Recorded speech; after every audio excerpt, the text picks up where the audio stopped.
Finding value in people is a skill that you have to develop. It's not easy to see how people are valuable to you in your life. I remember when I was in high school for Christmas, what I began doing, because I naturally didn't see value in a lot of people, I'd pick all my friends, even if they weren't that close, and it was like 18 people.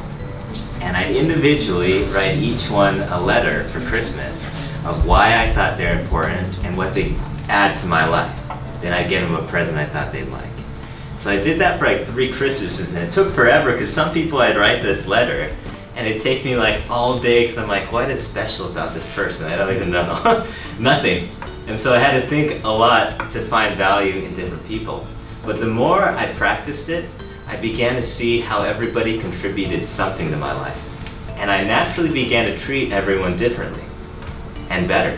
Because when we can't see how somebody's valuable to us, there's no reason to treat them special sometimes.